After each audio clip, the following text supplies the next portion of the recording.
c'est pas parce qu'on a beaucoup d'endométriose qu'on a des fortes douleurs et c'est pas parce qu'on a des petites endométrioses qu'on a pas mal. On ne peut pas corréler l'intensité de la douleur. La douleur chez la patiente endométriosique, elle s'écoute, elle se prend en charge dans sa globalité.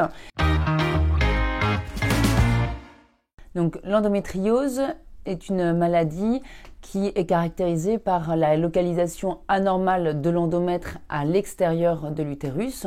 L'endomètre est une muqueuse qui tapisse l'intérieur de l'utérus.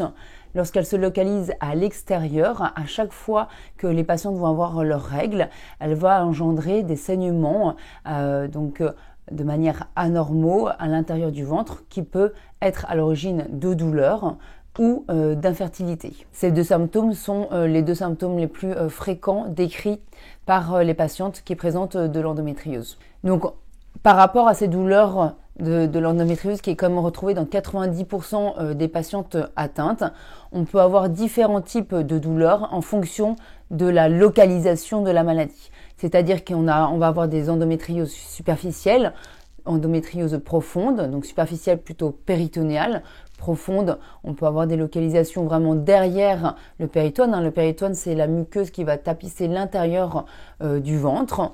On peut avoir aussi des localisations digestives, des localisations vésicales. Et en fonction de tous ces symptômes, de toutes ces localisations différentes, on va avoir des douleurs. Donc si c'est digestif, on peut avoir même jusqu'à des symptômes d'occlusion avec une difficulté de passage des selles. On peut avoir aussi des douleurs vésicales, des douleurs à type de compression, des douleurs au moment des rapports sexuels, des douleurs très importantes au moment des règles, puisque ça va induire une inflammation pendant le cycle.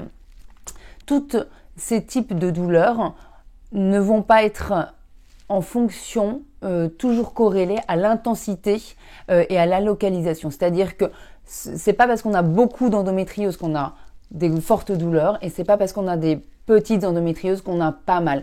On ne peut pas corréler l'intensité de la douleur. La douleur chez la patiente endométriosique, elle s'écoute, elle se prend en charge dans sa globalité.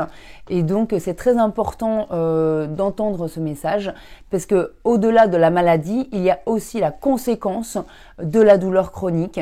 C'est-à-dire que quand on a des douleurs de règles pendant 10 ans, c'est l'équivalent de douleur chronique, un peu comme un marteau qui martèle en permanence. Et bien de là, on va avoir des conséquences avec des douleurs diffuses pelviennes.